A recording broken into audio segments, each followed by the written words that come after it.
नमस्कार दोस्तों, story audio book Mumbai channel में आपका स्वागत है। अगर आपको यह कहानी पसंद आती है तो चैनल को सब्सक्राइब करें। तो चलिए शुरू करते हैं। कपूर मेंशन में अब तक आप लोगों ने सुना कि रवीना चापलूसी करके अनाया को खाना खाने के लिए रोक लेती है, लेकिन उसके दिमाग में कुछ खतरनाक आइडिया चल रहा था। वह लोग खाना खाने के लिए बैठ जाते हैं। रवीना कपूर खाना खाते हुए मुस्कुराकर बोली, बेटा आज तक तुमने हमें अपना चेहरा नहीं दिखाया। अब तो हमें पता नहीं हम कभी मिले या ना मिले, आज तो हमें अपना प्यार जताने दो। उसके कहने का मतलब साफ साफ यही था कि वह लोग यहाँ से जाने वाले हैं। अनया भी जानती थी यह लोग टेडी खीर है, इतनी आसानी से हार नहीं मानने वाले। वो भी उसकी आगे की चाल का इंतजार कर रहा था। दूसरी ओर रवीना कपूर मन ही मन सोच लिया था उसे क्या करना है। वो झूठी मुस्कान से साथ बोली, बेटा हमारे जाने से पहले आखिरी बार हमें अपना बिना मास्क वाला चेहरा तो दिखा दो। यह कहते हुए उसके चेहरे पर शैतानी मुस्कान थी। वही राजेश कपूर भी रवीना कपूर की सारी हरकतें देख रहा था। उसे भी पता था कि वह क्या सोच रही है, और इस बार उसे भी उसका आइडिया सही लगा। वहीं पास खड़ी हुई सावित्री माँ जो अनाया को खाना परोस रही थी, उसे यहाँ पर जरूर कुछ गड़बड़ होने का एहसास हो रहा था। उसे लग रहा था कि यह लोग इतने अच्छे तो नहीं है, तो फिर इस तरह से चापलूसी क्यों कर रहे हैं। सावित्री माँ उसे प्यार से खाना खिला रही थी। वो भी जानती थी कि यह लोग कुछ प्लान कर रहे थे, लेकिन प्लान को एग्जीक्यूट करने के लिए अनाया अभी उसका साथ दिया। वह बिना इमोशन के ऊपर देखते हुए बोली, ठीक है अगर यह आपकी ख्वाहिश है तो मैं आपको अपना चेहरा जरूर दिखाऊंगी। इतना बोलकर उसने अपना मास्क हटा लिया। जैसे ही उसका मास्क हटा, उसका खूबसूरत चेहरा देखकर रवीना कपूर तो सांस से ही फूल गई। वहीं एक पल के लिए तो राजेश कपूर के अंदर डर की लहर आ गई, क्योंकि अनाया हूबहू अपनी मां की कॉपी थी। हालांकि उसमें कई सारी चीज उसकी मां जैसी नहीं थी, जैसे कि उसकी आंखें, उसका एक्स्ट्राऑर्डिनरी ऑरा और उसके चेहरे पर पड़ने वाले डिंपल, लेकिन दिखने में वह सच में किसी अप्सरा से कम नहीं थी। रवीना कपूर को दिल ही दिल खुशी हुई कि अनाया उसका चेहरा छुपा कर रखती है। अगर ऐसा नहीं होता तो हाई सोसाइटी में उसकी खूबसूरती ही किसी मर्द को झुकाने के लिए काफी थी। रवीना कपूर की सोच आज भी पिछड़ी हुई थी। किसी भी इंसान को अपनी खूबसूरती के जाल में फांसाओ और उसकी जायदाद पर राज करो। उसने यही सीख अपनी बेटी जानवी को दी थी, और उसे लग रहा था कि अगर कोई भी इंसान अनाया का चेहरा देख लेता तो उसके पीछे पागल हो जाता। अब भला उस बेवकूफ को कौन समझाए कि दुनिया का सबसे अमीर आदमी तो पहले ही उसका पति है, और उसके पीछे लड्डू पड़ा हुआ है जिसकी ताकत की कोई सीमा ही नहीं है, और उसके होते हुए भला उसकी बीवी पर कौन नजर डाल सकता है। अनाया की खूबसूरती में वह दोनों अभी भी खोए हुए थे। तो अनाया कठोर आवाज में बोली, आप लोग मुझे ऐसे क्यों देख रहे हैं, अपना खाना खाए। यह सुन रवीना कपूर होश में आई और अपनी नजरें फेरते हुए झूठी मुस्कान देते हुए बोली, तुम बहुत खूबसूरत हो बेटा, तो फिर तुम अपना चेहरा छुपा कर क्यों रखती हो। यह सब कुछ उसने जलन भरी आवाज में कहा था। उसकी जलन अनाया को भी महसूस हो गई। सावित्री माँ को भी गुस्सा आ रहा था, लेकिन वह अनाया की वजह से चुप थी। तभी रवीना कपूर खीर का एक बाउल अनाया की ओर करते हुए बोली, यह लो बेटा तुम इसे खाओ, मैंने इसे खास तुम्हारे लिए बनवाया है। वही उस खीर को देखकर सावित्री माँ उसे रोकते हुए बोली, मेम बिटिया को मीठा ज्यादा पसंद नहीं है। वही यह सुनकर रवीना कपूर गुस्से में मुठिया करते हुए बोली, तुम एक नौकरानी हो, नौकरानी बनकर रहो। मैं अपनी बेटी के लिए कुछ बनवाया है तो वह भला क्यों नहीं खा सकती। वही उसकी बात अनाया को गुस्सा दिला गई, और सावित्री माँ को भी। लेकिन अनाया जानना चाहती थी कि उन घटिया लोगों ने क्या प्लानिंग की है, इसीलिए वह खीर का बाउल हाथ में ले लेती है। लेकिन सावित्री माँ यह नहीं चाहती थी, क्योंकि सावित्री माँ यहाँ पर किसी पर भी यकीन नहीं करती थी। जब से अनाया यहाँ आई थी, वह खाना अपने हाथों से बनाकर उसे खिलाती थी। अगर वह नहीं बनाती थी तो वह उन खास नौकरों को कहती थी जो गीता कपूर के लिए वफादार थे। वह जानते थे कि वह अपनी जान दे देंगे, लेकिन अनाया को नुकसान नहीं पहुंचाएंगे। लेकिन यह खीर उन चमचियों ने बनाई थी जिसे रवीना कपूर ने अपॉइंट किया था, और सावित्री माँ उन पर बिल्कुल यकीन नहीं करती थी। लेकिन अनाया ने इस बात पर ज्यादा ध्यान नहीं दिया और एक चम्मच खीर खा ली। वही उसे खीर खाता देख रवीना कपूर के चेहरे पर शैतानी मुस्कान थी। वही राजेश कपूर के चेहरे पर काफी कॉम्प्लिकेटेड इमोशन थे। वह अनाया को मारना भी नहीं चाहते थे, लेकिन उसे अनाया पर गुस्सा भी आ रहा था। उसके इमोशन के बारे में शायद वह खुद भी नहीं जानता था। उसे समझ नहीं आ रहा था कि वह क्या चाहता है। वह लोग ऐसे ही खाना खत्म करते हैं। लेकिन जैसे ही खाना खत्म हुआ और अनाया अपनी जगह से खड़ी हुई, वैसे ही वह जमीन पर गिर गई और जोर जोर से खांसने लगी, जैसे उसे सांस लेने में तकलीफ हो रही हो। वही उसकी यह हालत देखकर जहां सावित्री माँ चिंता में उसके पास चली गई और उसे बिठाने की कोशिश करने लगी, वही रवीना कपूर जो तक खामोश थी और खुद को बिछाता दिखा रही थी, वो ठहाका मारकर हंसने लगी। वह जोर जोर से हंसते हुए बोली, तुम्हें क्या लगा तुम मुझसे सब कुछ छीन लोगी और मेरी बेटी का हक लोगों, तो मैं तुम्हें ऐसे ही जाने दूंगी? बिल्कुल नहीं, आज तुम यही मरोगी और फिर यह कपूर खानदान की जायदाद और कपूर इंडस्ट्री हमारी हो जाएगी। इतना बोलकर वह जोर जोर से हंसने लगी और उसने कुछ कागज अनाया के सामने फेंकते हुए कहा, इन पर साइन करो वरना तुम जान से जाओगी। वही सावित्री देवी जो वहां अनाया को संभाल रही थी, वह गुस्से में उन लोगों की ओर देखकर बोली, क्या कर रही हो बिटिया की हालत खराब हो रही है, अभी भी तुम्हें यह जायदाद चाहिए? तो रवीना कपूर सावित्री माँ के बाल पीछे से खींचते हुए बोली, बुढ़िया यह सब कुछ तुम्हारी वजह से ही हो रहा है। तुम भी उसे घटिया गीता की चमची हो। अगर तुम लोग नहीं होते तो बहुत पहले ही हम यह जायदाद हासिल कर लेते हैं। अनाया जो बहुत ज्यादा खास रही थी, वह उन कागजों पर नजर डालती हैं तो उनमें से कुछ कागज प्रॉपर्टी ट्रांसफर की थी और दूसरे उसकी शादी के पेपर थे। वह समझ गए कि वह क्या साजिश रच रहे हैं। अनाया उनका सुपर सिग्नेचर नहीं करना चाहती थी, लेकिन सावित्री माँ को इस तरह से टॉर्चर होता देख वो गुस्से में बोली, क्या कर रहे हो, दूर हो, छोड़ो उन्हें। इतना बोलकर उसे धक्का देती है तो राजेश कपूर घुटने पर बैठते हुए गंभीर होकर बोला, मैं तुम्हें इस तरह से तड़पाना नहीं चाहता था, लेकिन तुमने और तुम्हारी माँ ने मेरे पीछे कोई रास्ता नहीं छोड़ा। मैं अपने हाथों से यह सब कुछ नहीं जाने दे सकता। यह सब कुछ मेरा है। इतने साल मैंने इसकी देखभाल की है।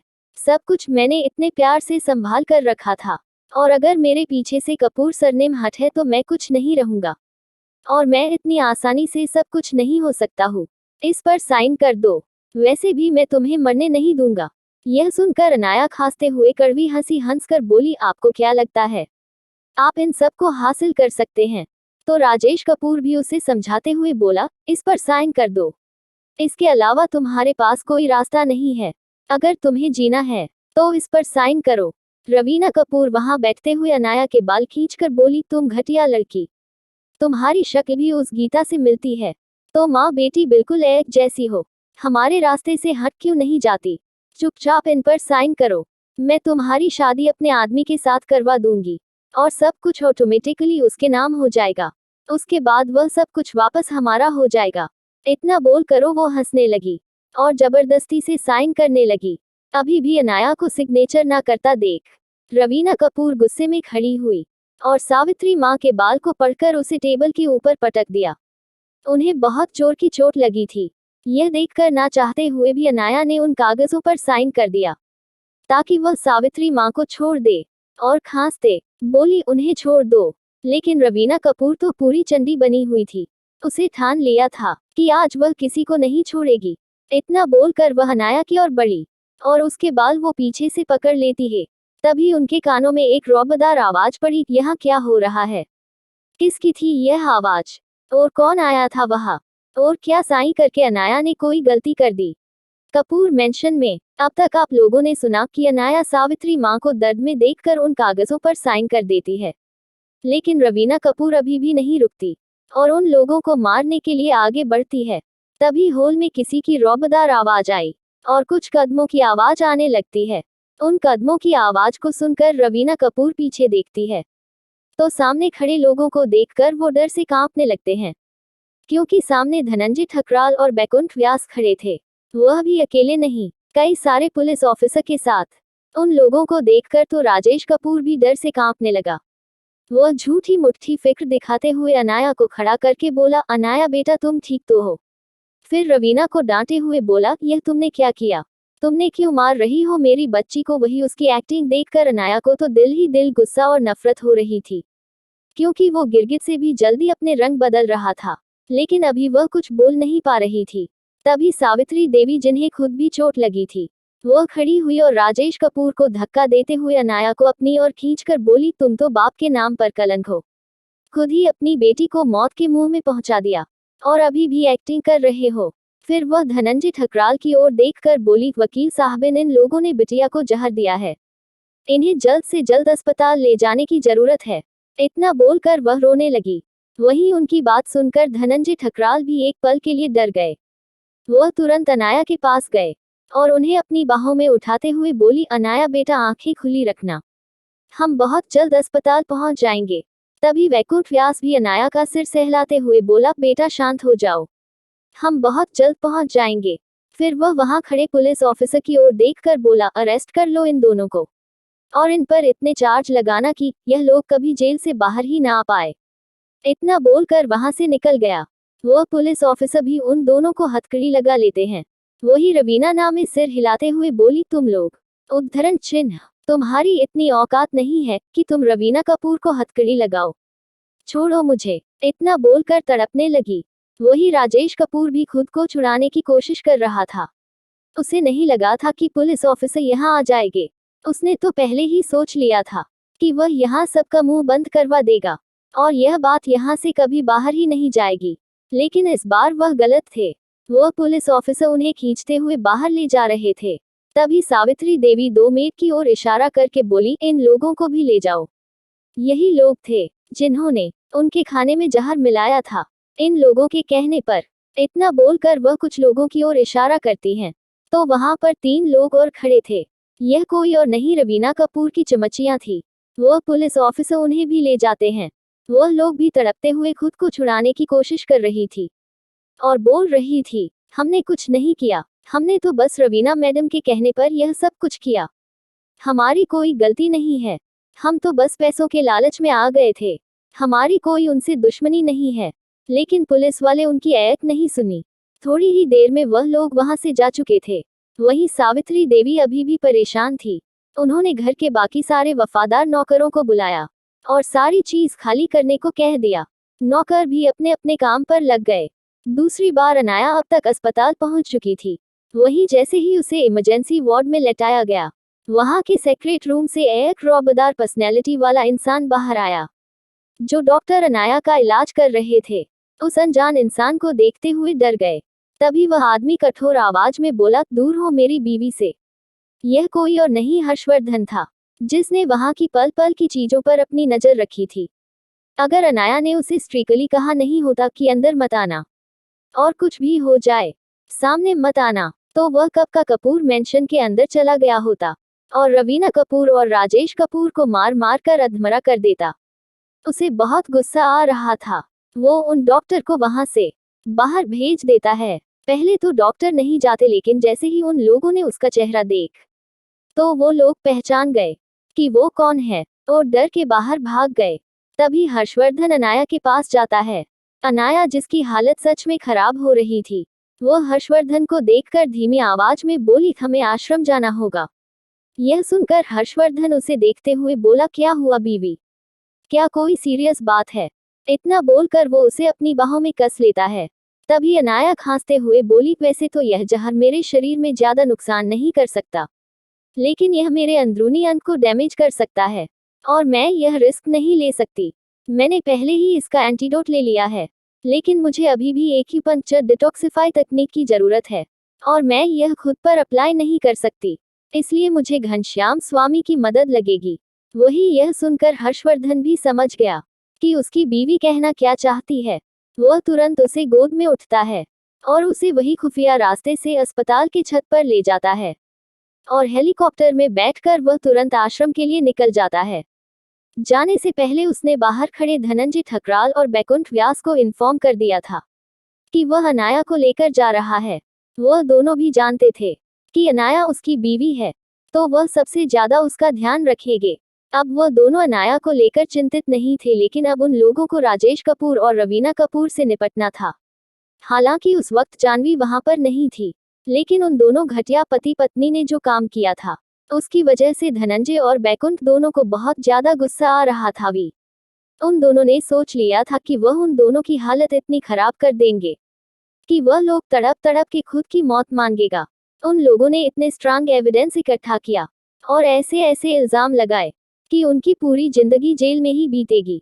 उन लोगों ने कई सारे केस दर्ज कर दिए थे उनके खिलाफ। अब उन लोगों को बस अनाया के सही सलामत होने की न्यूज़ का इंतजार था।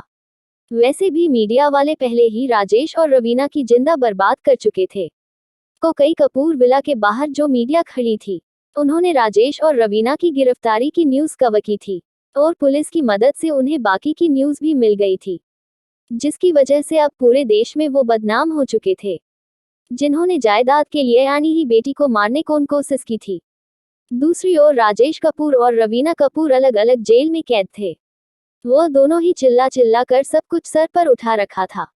वही रवीना कपूर तो किसी पागल औरत की तरह चिल्ला चिल्ला कर बोल रही थी, तुम लोगों को पता नहीं है कि मैं कपूर खानदान की मालकिन हूँ। मेरे साथ ऐसा व्यवहार करने का तुम लोग खामियाजा भुगतोगे। पता नहीं वह इसी तरह से कब से बकवास किए जा रही थी। और राजेश कपूर भी कुछ कम नहीं था। वह भी पुलिस ऑफिसर को कह कह कर थक चुका था कि उसे अपने लॉयर से मिलना है।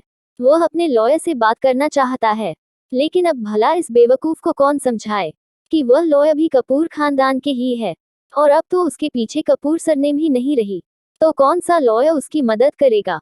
उन लोगों को अभी भी लग रहा था कि वह यहाँ से निकाल सकते हैं और बच सकते हैं। रवीना कपूर तो यह भी सोच चुकी थी कि यहाँ से निकलने के बाद वह कुछ भी करके अनाया को मार डालेगी, वह उसे छोड़ेगी नहीं। अब तक इस बारे में जानवी कपूर को भी पता चल गया था। पहले तो उसे बहुत ज्यादा गुस्सा आया, क्योंकि उसे पता चला था कि यह सब कुछ अनाया की वजह से हुआ है।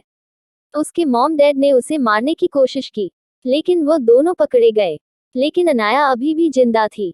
वह दिल ही दिल यही सोच रही थी कि अगर वह घटिया लड़की जिंदा है तो उसके मॉम डैड को अरेस्ट क्यों किया गया है। वैसे भी वह तो बच गई, तो फिर उसके मॉम डैड पर कैसा इल्जाम। उसका मानना था कि अनाया का जीना मरना कोई मायने नहीं रखता। वह तुरंत पुलिस स्टेशन आई और उसने अपने मॉम डैड से मिलने की दरख्वास्त की। पहले तो पुलिस ऑफिसर ने उसे मिलने नहीं दिया, लेकिन बाद में उसने किसी छोटे मोटे वकील का इंतजाम किया और उसने अपने मॉम डैड से मिलने दिया गया। दरअसल कोई उसकी मदद नहीं कर रहा था, क्योंकि धनंजय ठकराल, जिसने वकीलात में अपना नाम बना लिया था, उसे कपूर खानदान के लोगों पर इतना गुस्सा आ रहा था कि उसने सभी लॉयर को यह धमकी दे दी थी कि अगर किसी ने राजेश या रवीना की मदद की तो उसका करियर वो बर्बाद कर देंगे। और उनके पास यह रजत भी थी, इसीलिए कोई भी उनकी मदद नहीं कर रहा था। क्या अनाया लगी अपना बदला और कैसे हर्षवर्धन राजेश और रवीना की जिंदगी बर्बाद करेगा। अगर आपको अगला एपिसोड चाहिए तो लाइक करें, कमेंट करें और चैनल को सब्सक्राइब करें।